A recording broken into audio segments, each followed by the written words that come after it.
국정원 차장 홍장원과 13인 살생부 미스터리입니다.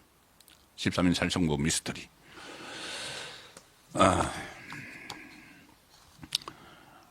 한동훈이 지금 입장을 탄핵 산청축으로 입장을 바꾼 이유는 나를 체포하려고 했어. 그때 이제 국회에서 병력이 진입을 했을 때 나를 체포하려고 했어. 이거거든요. 그러면서 신뢰할 만한 근거를 통해서 확인했어. 이렇게 이야기했습니다. 입장을 바꾸는 명분이죠. 자, 그런데 이 사람이 아마 홍장원 국정원 1차장입니다. 국정원 1차장인 것이 거의 드러나고 있습니다. 홍장원 국정원 차장은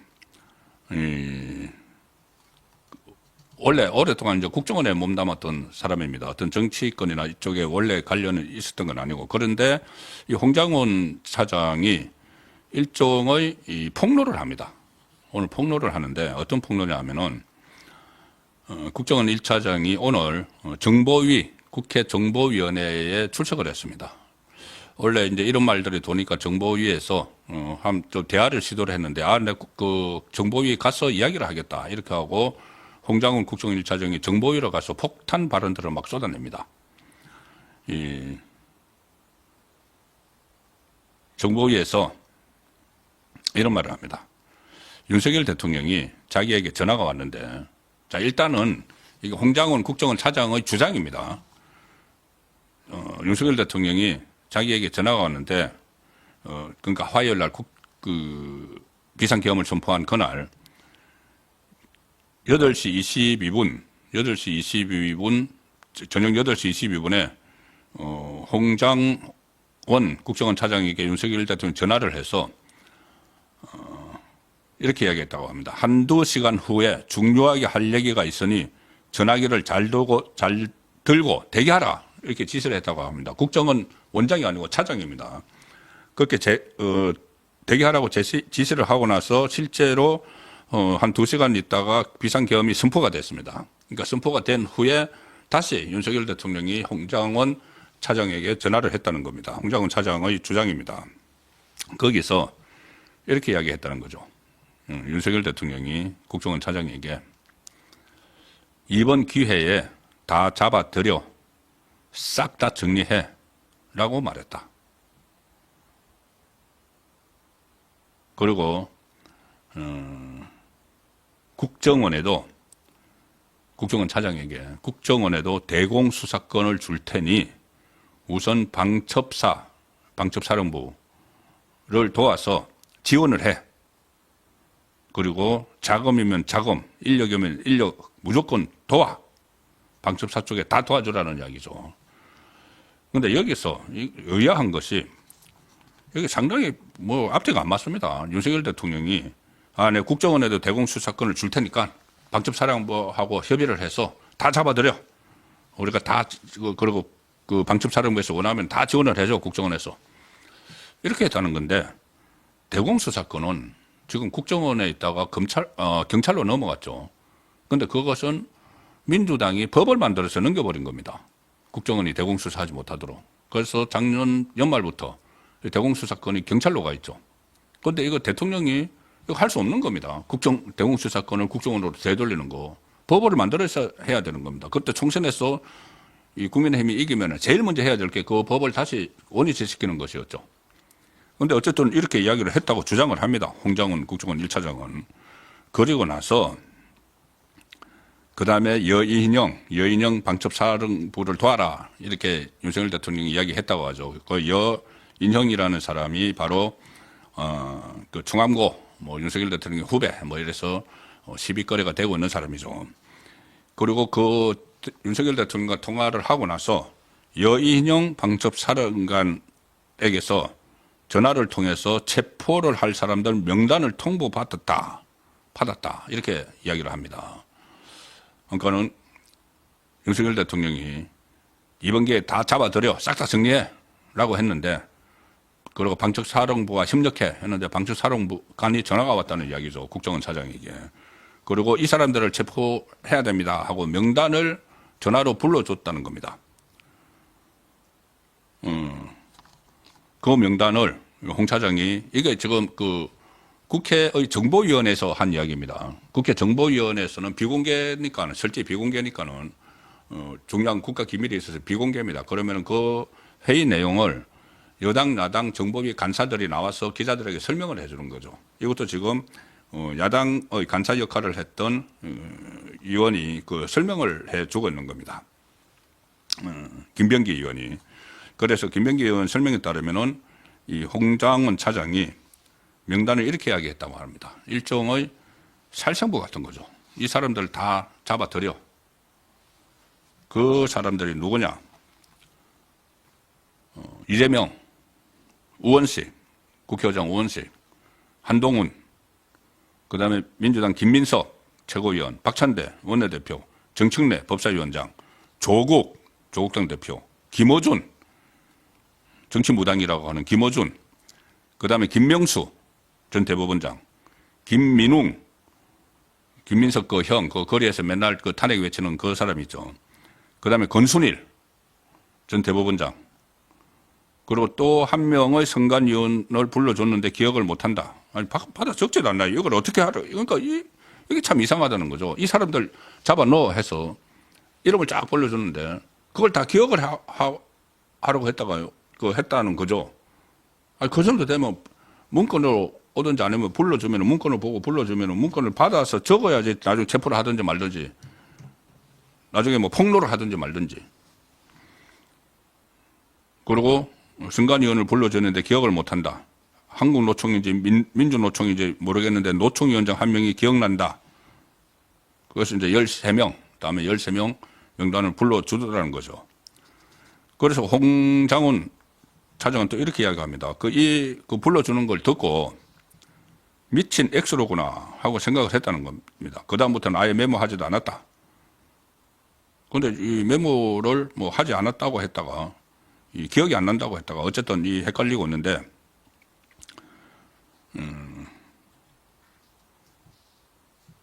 그리고 이 홍장원은 이 조태용 그러니까 국정원장 본인보다 바로 직속 상관이죠. 국정원장이 전화가 와서 윤석열 대통령이 당신을 경질하라고 했다. 경질하라고 했다. 왜 이렇게 명단을 불러줬는데 왜 그거 체포 안 했어? 그래서 옷 벗기라고 했다. 뭐 이렇게 또 조태용 국정원장이 전화가 왔더라. 뭐 이 이야기까지 다 합니다. 그런데 뭐 퇴임식까지 했는데 또 다시 또 국정원에 출근해 해서 또 출근을 하기 시작을 했다. 또 이 이야기까지 하고 그래서 오늘 그 정보위에 간 것이죠. 자, 그런데 자, 홍장원은 이렇게 이야기했고 이 내용들을 바로 한동훈에게 이야기를 해줬고 한동훈이 이 이야기를 듣고 윤석열 대통령 탄핵을 찬성적으로 돌아섰다는 이야기가 되는 겁니다. 자, 그런데 조태용 국정원장의 말은 다릅니다. 그리고 국정원 관계자들도 언론에 좀 다른 이야기를 들려줍니다. 뭐라고 하냐면은 국정원 관계자는 홍 차장은 윤 대통령 체포 지시와 관련 없는 불필요한 정치적 발언이 문제가 돼서 국정원 내부적으로 경질 인사 조치가 결정됐었다. 그런데 이 정치적 발언이 뭔지는 지금 국정원에서 구체적으로 밝히지 않는데 이것 때문에 경질된 것이 아니다. 다른 정치적인 발언을 했다. 국정원에서 정치적 발언 같은 것을 하면 안 되죠. 자, 그래서 경질이 됐었는데 우여곡절 끝에 원상복구된 거다는 이야기고 이 조태용 국정원장은 국회에서 신성범 정보위원장과 면담을 한 뒤에 기자들과 만났는데 거기서 아니 비상계엄 당시 윤석열 대통령으로부터 정치인 체포 지시를 직접 받은 적이 없다. 그 이야기합니다. 그럼 차장에게만 지시를 했나? 국정원장은 윤석열 대통령이 신임을 하니까 이렇게 임명을 한 인물인데 그래서 조태용 국정원장은 체포 지시 체포 지시가 있었다고 보도가 났을 때 홍 차장에게 직접 그런 지시를 받은 게 있느냐 이렇게 확인을 했는데 그때만 해도 홍 차장은 아니 그거 오보입니다. 잘못 보도된 겁니다. 이렇게 이야기를 했다는 겁니다. 그런데 국회 가서는 딴 이야기를 한 거죠. 그런 사실이 없다고 해놓고는 국회에서 또 딴 이야기를 했다. 이 미스테리한 일들이 상당히 많이 지금 있습니다. 어떤 업무나 이런 것들이 막 뒤섞여 있는 것 같은 느낌이 드는데, 잠시 후에 제가 참 어처구니 없는 그 일을 하나 소개를 드리겠습니다. 여러 가지 업무 이런 것들이 막 뒤섞여 있는데, 그리고 조태용 국정원장은 국정원은 비상계엄 당시 정치인 체포에 어떤 행동이나 조치를 한 적이 없다. 비상계엄과 관련해 우리가 어떤 조치를 한 게 있으면 국정원장한테 대통령이 지시를 하지 원장을 제외한 다른 사람에게 그런 일을 하는 경우는 없다. 그거 위의하다는 겁니다. 자, 기강이 지금 엉망인데 오늘 정말 믿을 수 없는 기강 회의 사례가 하나 드러났습니다. 이런 것들이 모이고 섞여서 지금 미스터리한 일들이 막 일어나고 있는데, 육군 특수전사령관, 특전사령관, 우리나라 최고의 이 군대죠. 특전사 곽종건 사령관이 오늘 유튜브 방송에 출연을 했는데, 그 유튜브 방송이 무슨 방송이냐? 민주당 김병주, 박선원 의원하고 의원을 특전사령부에서 만나서, 이게 지금 그 말이 된다고 생각하십니까? 생중계 유튜브를 찍었습니다. 특전사령관이 제복 입고, 민주당 김병주, 육군 대장 출신이라는 사람이 완전히 그 이재명 신복 역할을 하는 그 김병주, 그리고 박선원 국정원 출신이면서도 거짓 정보 막 이야기하는 이 김병주, 박선원을 특전사령부에서 만나서 특전사령관이 생중계를, 참 이게 여기서 뭐라고 하느냐, 쭉 설명을 합니다.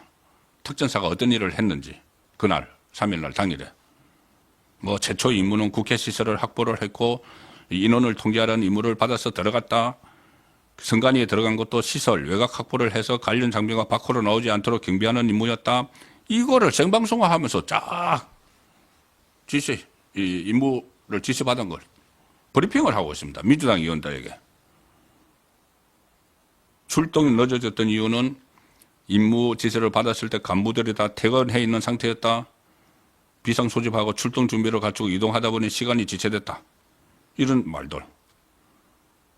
국회 이사장 안에 있는 인원을 밖으로 빼내라는 지시를 받았다. 그런데 현장에서 판단했을 때 국회의원을 끌어내는 건 위법 사항이었다. 나중에 법적 책임을 져야 하는 문제가 생기기 때문에 제게 부여된 명령에 의해서 항명이 될 줄 알았지만 그 임무를 지키지 않았다. 예하 부대에 지시를 안 했다. 자, 본인은 내가 나중에 항명으로 처벌을 받더라도 국회의원들 무력으로 끌어내는 거 반대해서 이야기를 하는 거죠. 특전사령관이 지금 민주당 의원들 유튜브에 출연해서 이게 하고 있는 말들입니다. 진위 여부는 차치하고라도, 진위 여부도 그렇죠. 오늘 계속 그런 이야기가 나오는데, 이 국회의원들을 전부 다 그 밖으로 끌어내라는 그 명령이 있었다. 그 무슨 계엄군으로 들어갔던 사람이 이야기를 했다고 하는데, 아니, 국회의원 300명입니다. 300명인데, 그날 그 국회 경내로 진입한 사람은 한 50명 정도 됩니다. 군인은. 나머지 한 200명 정도는 이제 그 밖에 있었고, 아니, 50명이 가서 300명을 끌어낼 수 있습니까? 아니, 특수부대라고 한 명이 한 서너 명씩 잡아서 옵니까? 국회의원을? 앞뒤가 안 맞는 일들이 지금 굉장히 많이 벌어지고 있다는 말씀입니다. 실탄은 지금 이 특전사령관 이야기는 오발 상황에 대비해서 실탄을 탄통에 담아 현장에 보낸 것은 사실이다. 이런 이야기. 윤 대통령으로부터 직접 지시를 받거나 전화를 받았냐? 이렇게 김병주가 물으니까 707 특임단이 이동할 때 어디쯤 이동하고 있느냐고 전화를 받았다. 대통령에게 전화를 받은 특전사령관이 대통령에게 받은 전화 이야기를 민주당 유튜브 방송에 나와서 지금 하고 있는 겁니다. 그리고 대통령이 직접 사령관 비화폰으로 전화를 걸었냐. 이 사령관의 이 어떤 통신 보안이 되는 그것까지 질문을 하는데 그것도 대답을 합니다. 그렇게 기억하고 있다. 이게 도대체. 그리고 이 말도 붙입니다. 곽종건 육군 특수전사령관 추가 계엄령 선포는 없을 것이다. 그와 같은 지시가 내려와도 거부하겠다. 이게 물론 추가 계엄령 선포는 없어야 되겠죠. 그런데 계엄령 선포가 내려와도 거부하겠다. 그러면 만약에 실제 상황이 벌어져서 계엄을 선포해야 되는데 그것도 다 거부를 하겠다는 이야기인가요? 지금 이 전개되는 상황을 보면은 이게 너무 비정상적인 일들이 지금 주변에서 오늘도 일어났고 며칠 전부터 계속 일어나고 있습니다. 자, 이것은 결과적으로 윤석열 대통령의 탄핵 그 국면에서 상당히 지금 안 좋은 쪽으로 지금 작용을 하는 그 상황인데